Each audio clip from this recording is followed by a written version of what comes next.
What is up, YouTube? We are back with another Getting Started video. Today we're going to talk about selecting a master. So we're going to chat through a couple of videos talking about the different unique aspects of different masters, but today we're just going to be talking about selecting a master, so who they are and then what their specific meta-crafted mod is.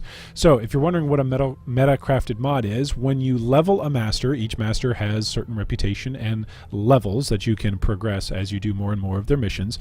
At the top level, at level 8, each master can grant you a special modifier that doesn't grant stats or bonuses onto your particular item, but affects other mods and how they interact with other crafting rules that the game has in place. So this is called meta crafting mods.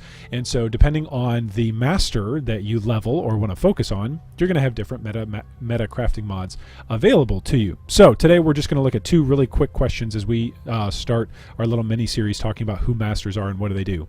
That's what we're asking today. Who are the masters and what does each master do with their meta crafting mod? So first off, Haku.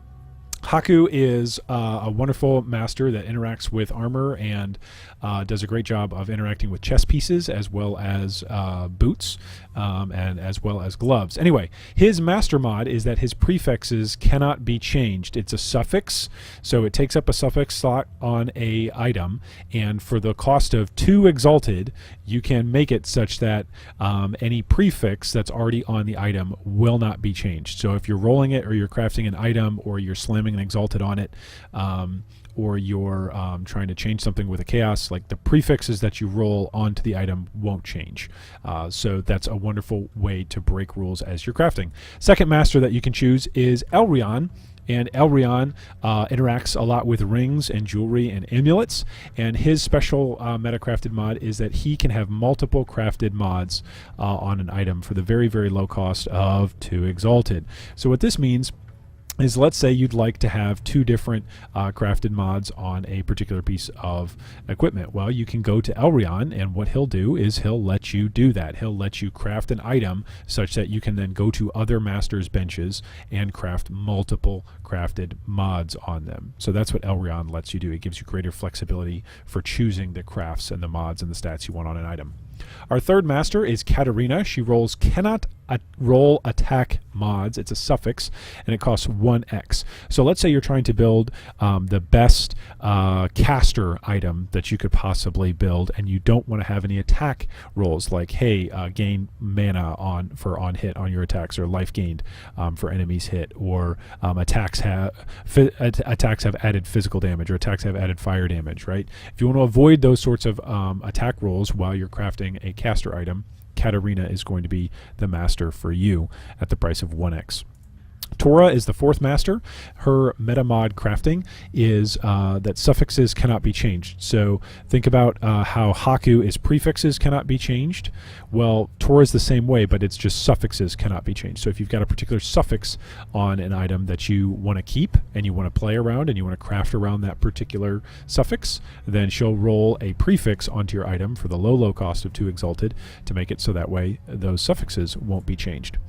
Varici is our 5th master, and Varici has the ability that sockets on corrupted items can be modified for twice the price of Vol orbs. So for instance, if you want to interact with Varici and you've got a corrupted item in game and you look at it and you go, oh, this is a really good corrupted item, but maybe it's only got 1 socket on it, or maybe it doesn't have the right number of links on it. Oh, I wish I could change it because it's got a good corruption and it's got a good base.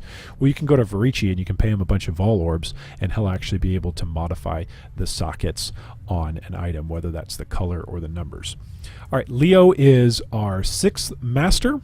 Leo, you often don't see him in too many people's hideouts because he's a PvP-oriented master where his daily mission is actually to go and interact in the PvP arena, and not many people do that.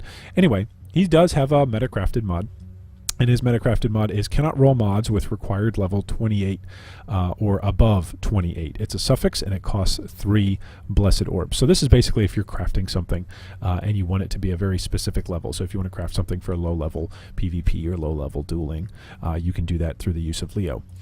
Next is Vegan. Vegan cannot roll caster mods. So remember how we were talking about Katarina, if you were building the perfect caster item and you wanted to block attack mods? Well, Vegan is the opposite. He cannot roll caster mods. So if you're trying to build the perfect attack item and you want to block caster mods like increased cast speed, or modified cast speed, or increased spell damage onto your items, then you can simply go to Vegan, and for the low cost of 5 Blessed Orbs, you can block caster mods from being rolled on your item.